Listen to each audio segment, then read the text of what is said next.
Have a great night. Ladies and gentlemen, please welcome to stage the CEO of Canada's Walk of Fame, Jeffrey Latimer.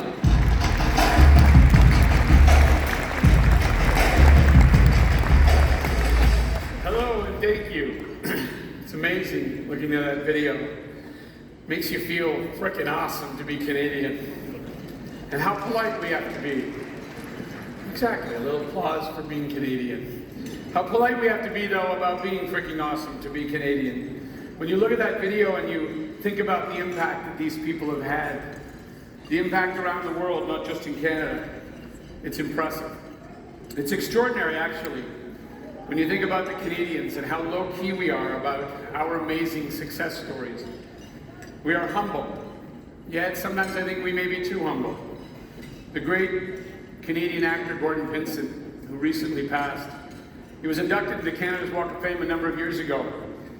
And he was collecting a Lifetime Achievement Award years later. And he said, "I should feel very proud to get this award, but as a Canadian, I'm only allowed to be pleased."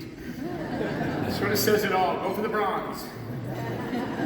You know, you think about our hockey players and our Olympians, our actors, our comedians, our musicians. They're superstars all around the world.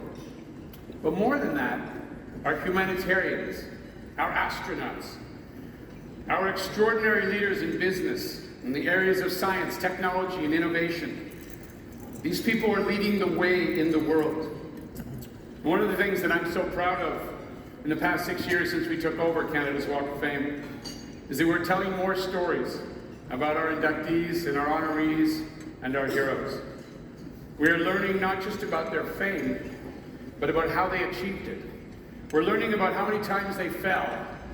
Why did they get up? How did they get up? We are learning about the town and the city they're from and the influences they had when they were growing up.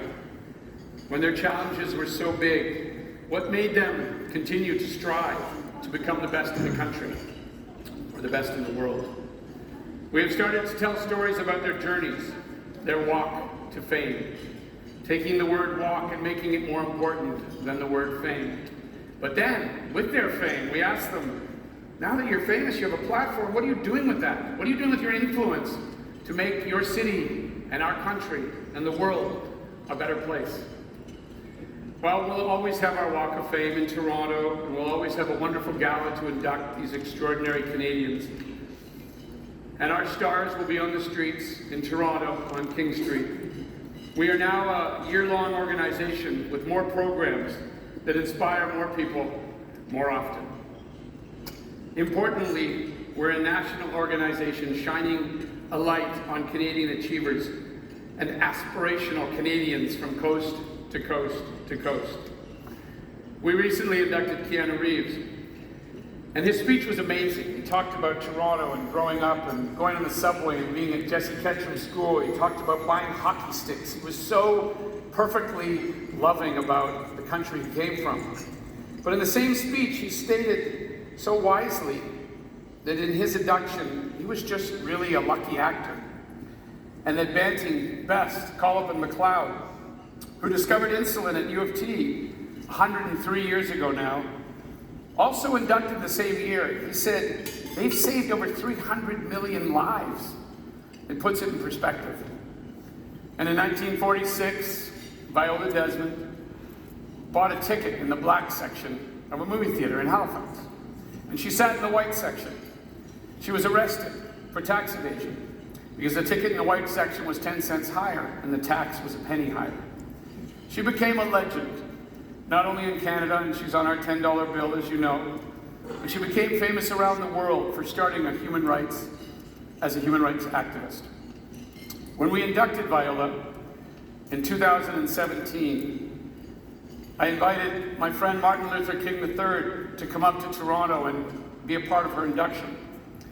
He said to the audience that night in Toronto that his father was inspired by Viola, and that Rosa Parks was inspired by Viola. It was actually 6 years before Rosa Parks got on that famous bus that Viola was arrested and began her journey. We've led the way in so many ways. 3 years ago, when we inducted Dr. James Naismith, the inventor of basketball. From Almont, Ontario, we created a hologram of him on stage, and we had a young 15-year-old superstar from Scarborough talk to him in real time about why he invented basketball. That innovation itself was fascinating, but talking to someone so long ago, the audience was amazed at this incredible Canadian innovation. And one of this year's inductees, the Supreme Court Justice Rosie Abella. And while she's made a huge impact in this country, and you should Google her, she's quite extraordinary. What she's done for our society in Canada, human rights, rights of people with disabilities. The world took notice of her. And when I called her to tell her she was being inducted, she was at Harvard. Harvard University chose Rosie Abella, the Canadian, above all the other American justices, to be there to represent the future for all the young people that were going to learn. And she cried. It was amazing. There's a new movie out about her that you should see. It's just extraordinary, the story. But Harvard has taken ownership of her because they believe in our Canadian Rosie. Story after story, we have made such a remarkable impact in so many areas. And perhaps we don't shout it loud enough from the rooftops in the way we should. Each of us in this room, Canadians, Americans, Europeans, you have the ability to celebrate your success in your own neighborhood. Your achievements are powerful. We don't all have the platform that these inductees have, or many famous celebrities have, but we do have the platform at home, in our neighborhoods, in our schools, in our workplaces, in our communities. And that we should use that platform. And as Canadians, we should feel proud of the impact that we make, like so many others around the world. And it's many of the communities across Canada that make up the fabric of our country, and all countries. These small communities and towns that build these extraordinary human beings. Canada's Walk of Fame is a Hometown Star program where we go across the country to the communities and we return the inductee back to meet their teachers, mentors, capturing memorable and heartfelt moments for their families and the teachers and the people that brought them up. The people that really helped them become who they are. Since 2018, we have traveled from communities across Canada to meet these people. From Vancouver and Calgary, Winnipeg, Verdun, Sarnia, Chris Hadfield in Sarnia, we had a fly past. 7,000 people showed up to celebrate him. It was amazing. Montreal, Ottawa, London, Elderton, for Scott Moyer, Tessa and Scott in London, Halifax, Skinner's Pond and PEI for Stompin' Tom Connors. All proud people to have played a role in their heroes. And not only do we place a plaque in these towns, in the small towns, but we give a donation to a charity of their choice. We started that because we wanted to remind others that they can do a lot with the platform they have. With their fame, what are you doing to inspire others? Please watch this video and get a taste of the power of our Hometown Star program. By bringing our incredible inductees back to their hometowns, we're not only honoring them, but we're honoring the people who are part of their Walk to Fame. Canada's Walk of Fame has become the most prestigious organization in Canada to celebrate people's journeys. Our December Gala event is unique in that it brings together the best in entertainment, music, arts, culture, sports, athletics, business, philanthropy, humanitarians, and leaders in innovation, science, and technology. All together on one stage, all as important as the other.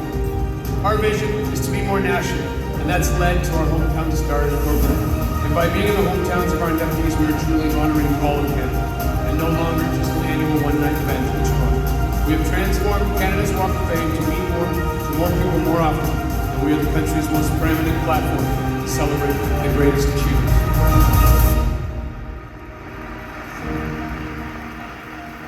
It's cool to watch. Sorry, I have to keep listening to me. It's like, that's my voice, so am I. All right. The power of the communities, though, is quite amazing, and we're having a great ride being able to do this.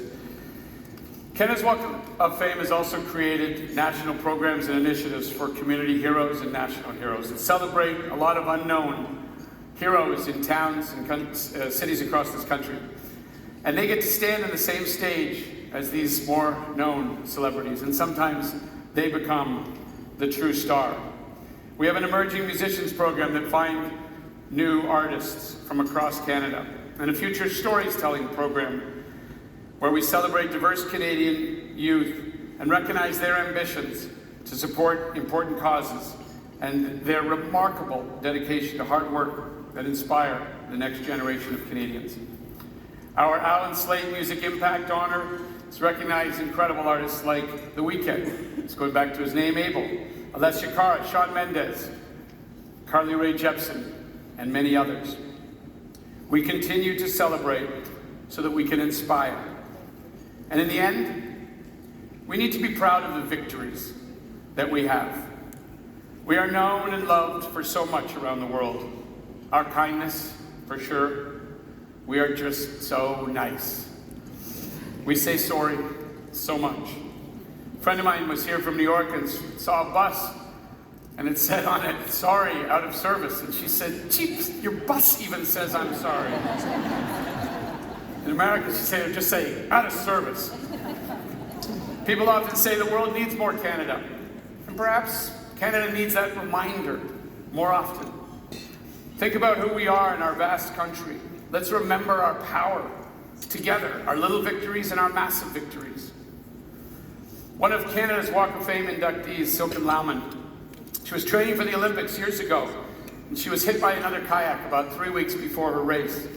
Her knee was shattered, and with persistence and determination, she said, I will win a medal. And 3 weeks after the accident, she did. This year's sports and athletic inductee, an NHL superstar, Connor McDavid, was told it would be 2 years off the ice when he had his injury. So he searched the world for a doctor, found a guy in Los Angeles who would rehab him as opposed to having his operation. And 8 months later, he was back on the ice as the greatest hockey player ever. He said, I will be back, and he was. Story after story of Canadian determination. It is inspiring. Anthony Robbins, the great American super motivational talker, speaker, coach, inspires people for a living. And he said it was simple. He said the simplicity of I should or I will. There's a big difference. We all say I should get a better job, I should lose weight, I should drink less, I should spend more time with my kids. But if your kids are in the house and the house is on fire, you say, I will get them out, and you do. I will do it. It's powerful and it works. I should be I will. When I was 8 years old, my father took me to visit my grandfather at the cemetery, great-grandfather. And he showed me his tombstone. There were numbers in the tombstone. 1837, there was a little line, 1902. My dad said, see that line? That's your dash. That's your life. That little dash is our time on earth. And when you think about what will you do with your dash, what do you do with your dash? And we read a poem called The Dash about how you make people feel. What impression do you leave them with? What impact did you have? And I'm excited, bless you. I'm excited to welcome Ontario Poet Laureate and my friend, Rendell Adji, to share his GBTA rendition of this great poem. Rendell.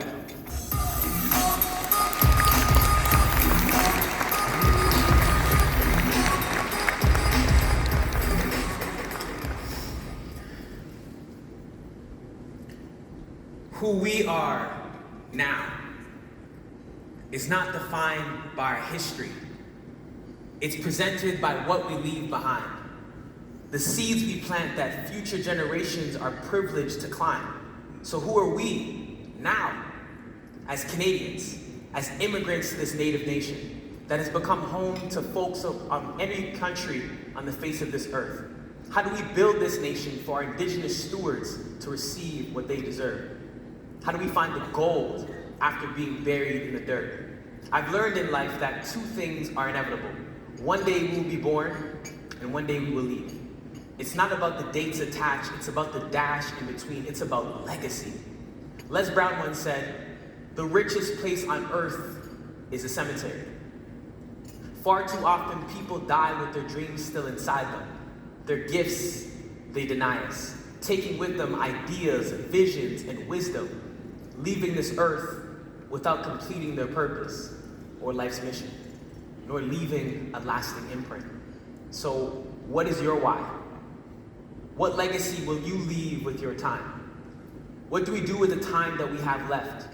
How can we be and make our dreams manifest?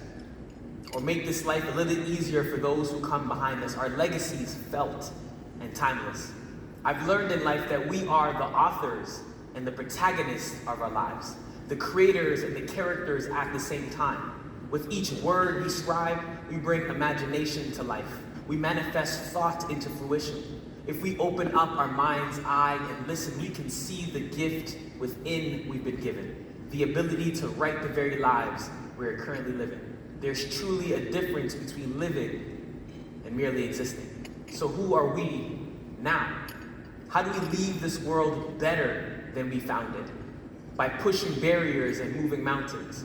As a society, we are only as good as our citizens. We are droplets of an endless ocean, waves of harmonic motions. We are limitless. We are more connected than we think. We are reflections of the infinite. Who are we now that we know better than we did before? What do we do with the time that we have left? How can our adversities design us and not define us?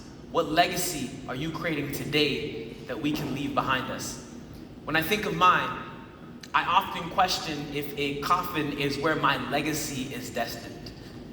A rigor mortis reflection of me, buried 6 feet deep in the Styx, my legacy, my soul, awaiting the arrival of 12 disciples and no remnants of me. No fruits of labor left from my seeds, not leaving this world better than when I came in. My name forgotten, not even whispered upon the lips of those my actions impacted. It's scary. I heard once that the worst thing that can happen to us when we are no longer here is not death itself. It is to be forgotten. And I cringe at the thought of my efforts lost in coffins, boxed in the same confines that caused me problems. My life, my legacy, encrypted in tombstone, indicating the dates to and from. But I hope the dash in between represents more than just the good work I've done. My life blowing in the wind like the breath that has left my lungs, only to leave this world unfulfilled, with holes in the potential that I was given, and then respin in the same cycle to my children? No. When your time comes and your soul is sent, what will the dash on your tombstone represent? Because again, one of the only things more difficult than death itself is to be forgotten. Or perhaps to plant legacy seeds and never see your roses blossom. To never unbox your gifts before your coffin. We all deserve to be honored while we are still alive. To witness the budding gratitude of loved ones with open eyes. You deserve to be celebrated like you're already gone. To be given your flowers while they are still flourishing. While you can still smell the sweet scent of photosynthesis as your life branches out of the purpose you're rooted into and the fruits you've produced. So may I give you your flowers while they are still in bloom. A bouquet packaged, delivered, and handed to you in honor of the effervescent existence of your truth. May this be a reminder that your words and actions live on beyond being 6 feet and entombed. You are worthy of being handed yours while you're still alive, while you can still sniff the sweet fragrance blossom in time. A reminder of how you bloomed before you were called to tomb, from darkness to light, how you passed on the baton for the next generation to take flight. A relay race of time between the lines of from and to, the legacy of how you actualize into truth. So when your eulogy is being read, with your life's actions to rehash, would you be proud of the things they say about how you spent your dash? One day, we will all be someone's ancestor. So when there are no more moments left, leave a legacy that will continue. Etch your name in the dendrochronology of history's pages. Do not allow the from and to on your tombstone just to be dated. Let the dash in between reveal the story you told and of the magic that you created.